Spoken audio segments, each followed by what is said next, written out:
For 7 episodes, we've examined non-physical intelligence through historical documentation, classification systems, threshold states, and communication protocols.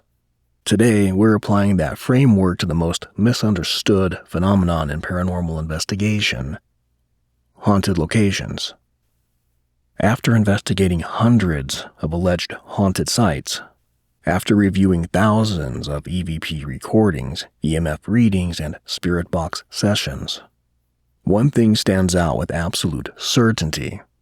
Most investigations are getting it completely wrong.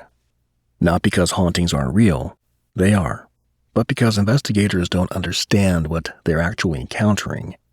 They're using electromagnetic field readers to detect consciousness. They're asking yes or no questions to entities experiencing non-linear time. They're interpreting residual energy loops as intelligent communication. They're picking up dimensional bleed-through and calling it a ghost, and they're projecting their own consciousness and recording it as external presence. Technology isn't the problem. The framework is the problem. Today we're examining what actually causes locations to be haunted, the difference between residual hauntings and conscious presence, why time overlays create false ghost readings, what spirits are actually trying to communicate when we think they're just making noise, and how investigators' consciousness affects what they perceive. There it goes again. Let it be. We'll stay in my light. Just put new batteries in this thing. It's colder here. Listen. I don't like how quiet it is.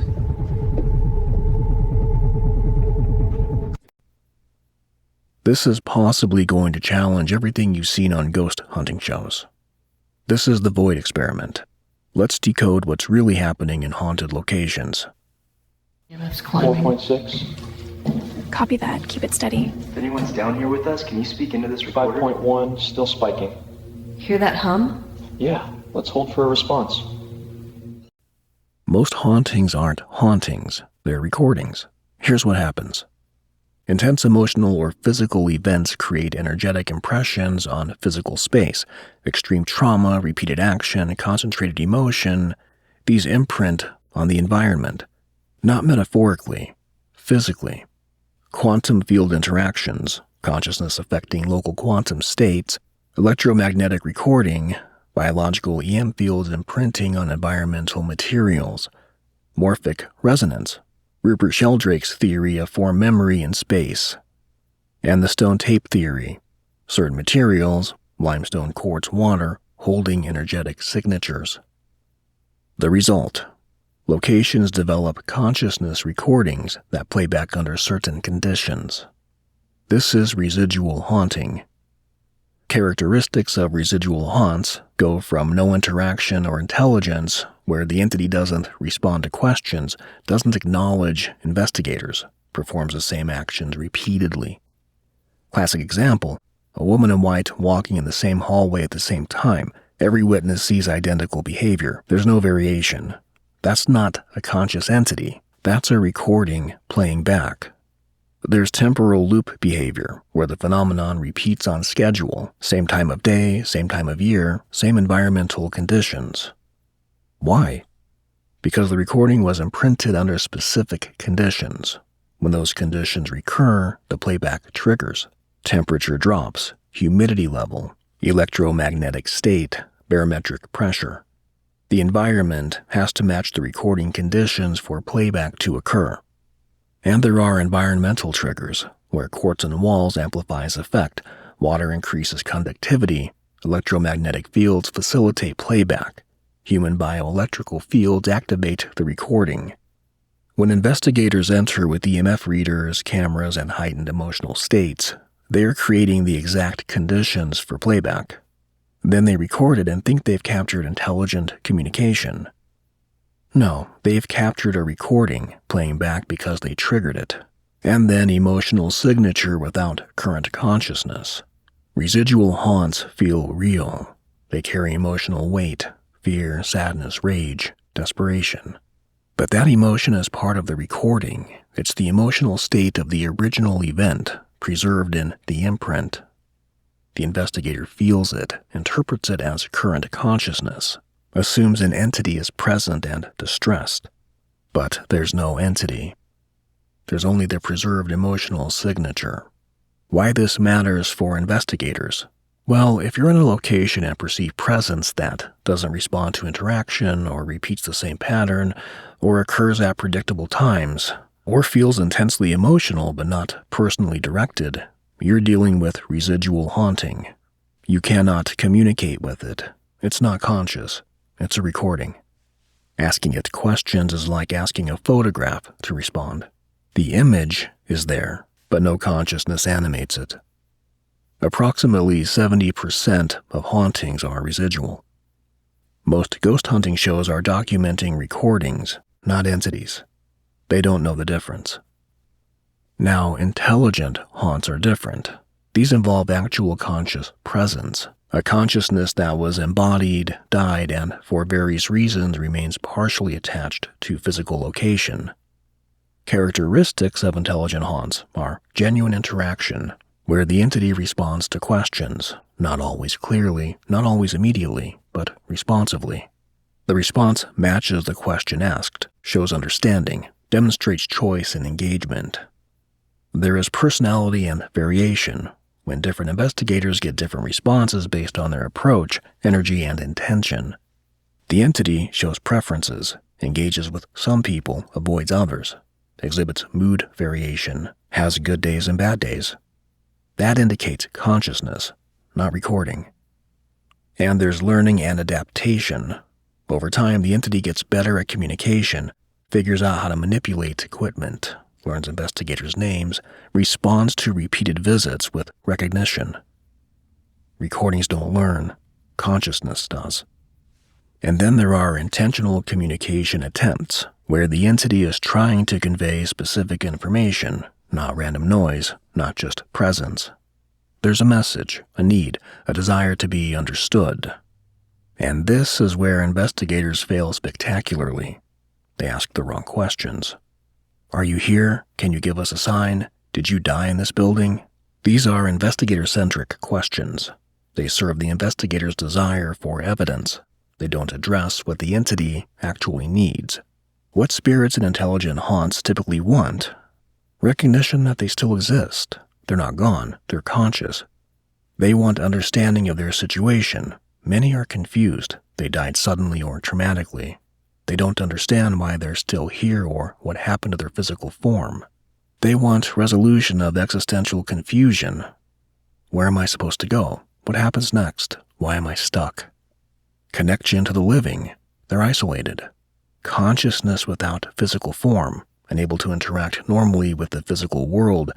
They want contact. They want help with transition. Many want to leave but don't know how. They need guidance, permission, or energetic assistance to detach from physical location. Instead, investigators show up and say, "Prove you're here by lighting up this device. Tell us your name. Show yourself so we can photograph you." This is extractive, not compassionate, not helpful. Imagine you're confused, isolated, possibly traumatized by sudden death, trying desperately to communicate, and someone shows up demanding you perform tricks for their YouTube channel. That's not investigation, that's exploitation. Better questions for intelligent haunts would be, what do you need? What are you trying to tell people in this location? Do you understand what happened to you? Is there something preventing you from leaving? How can we help? These questions center the entity's experience, not the investigator's evidence collection. And the responses, when you actually listen, are profound. I don't know where to go. I'm waiting for someone who never came. I need them to know I'm sorry. I didn't mean to scare anyone. I just want to be seen. Please help me. I'm so tired.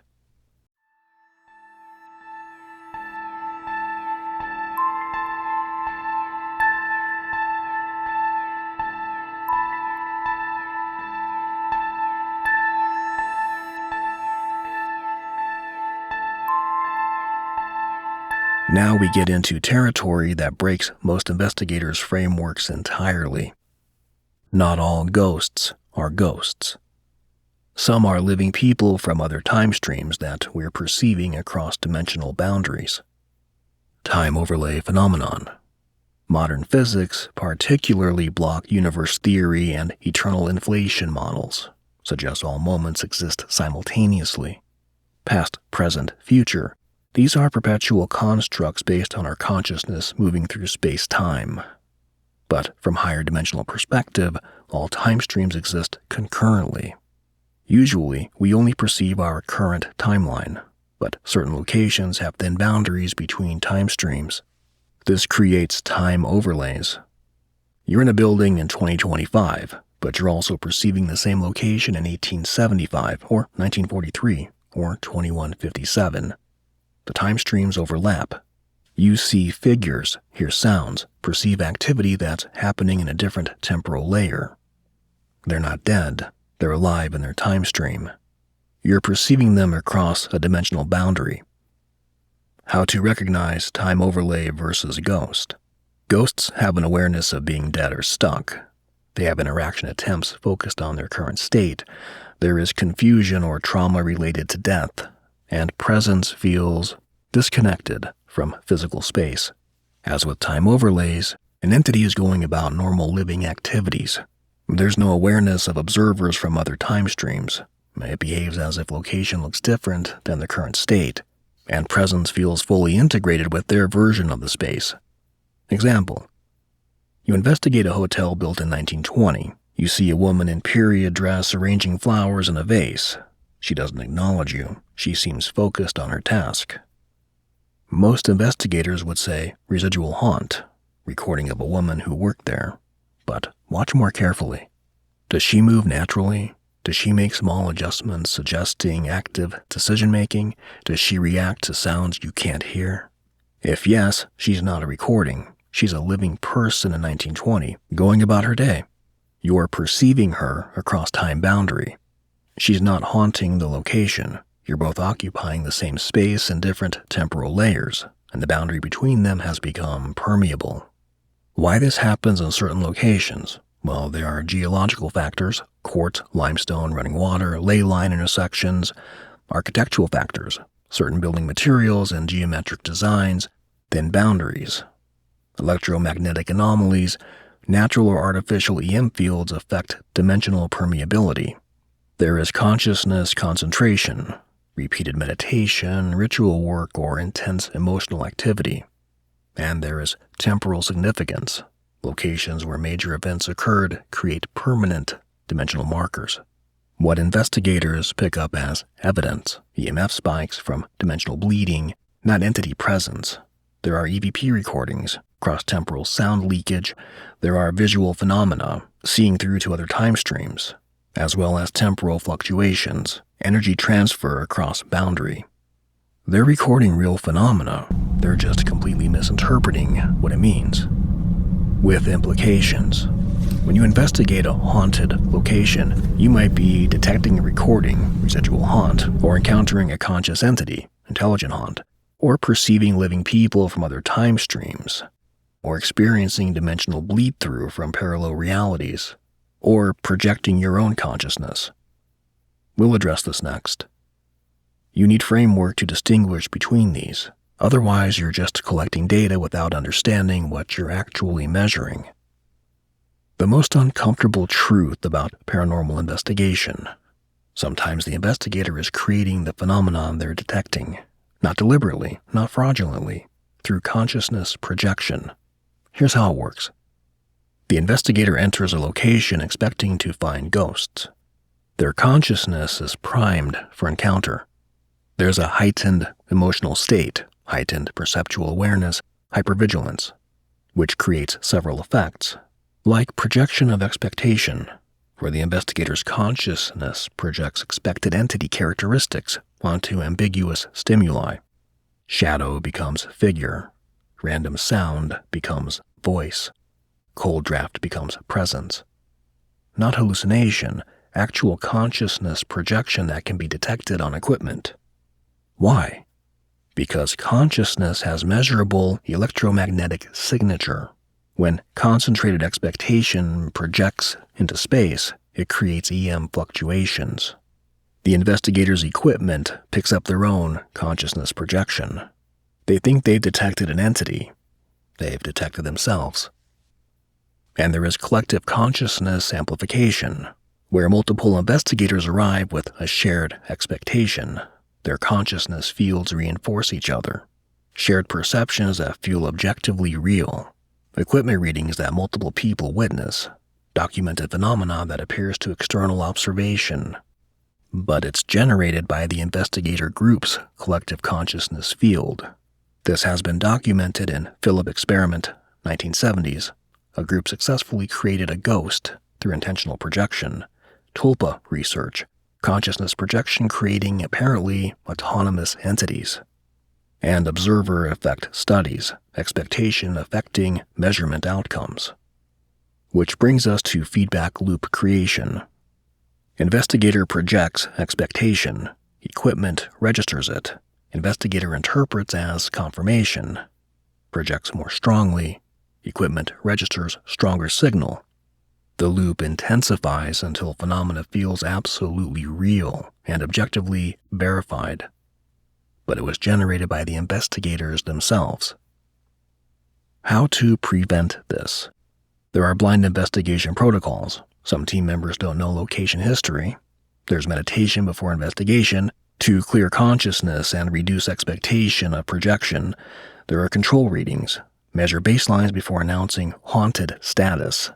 Skeptical witnesses include people who expect nothing to happen.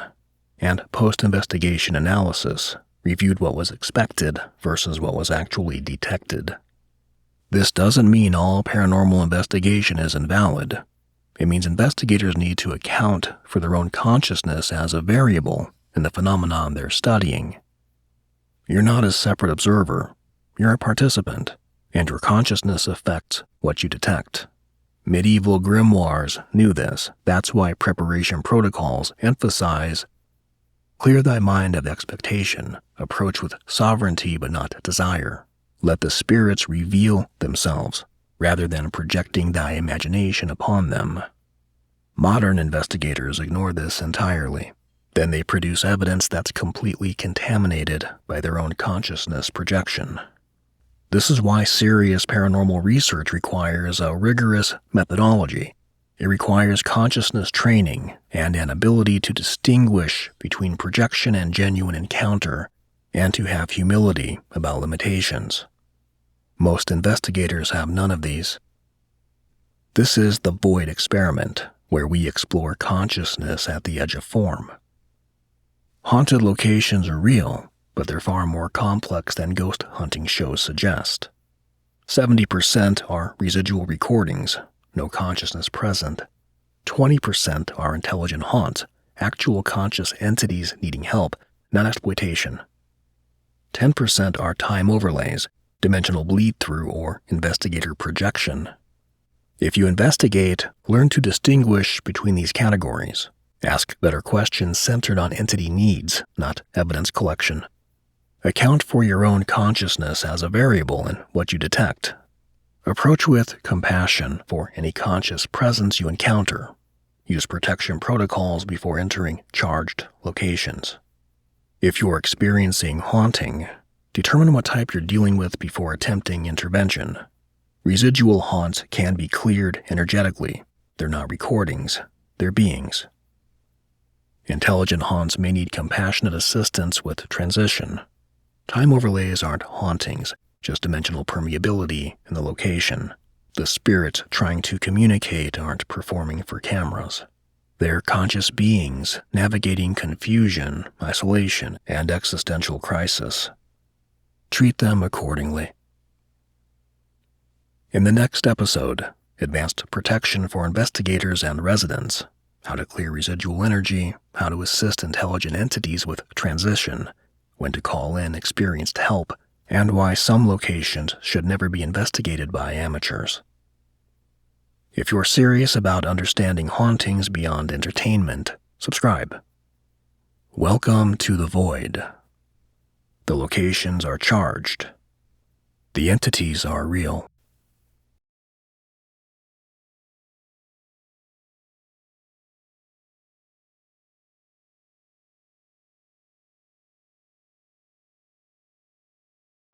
Feel that draft?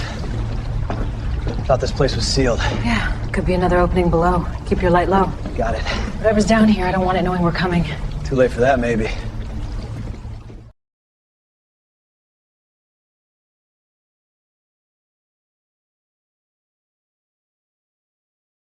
Hello? You hear me? Answer me! Weird spike, probably just interference. Chair's moving a little. Old house, could be the foundation. Something solid tonight. I'm calling it. Yo, let's pack up. Not haunted. Yeah.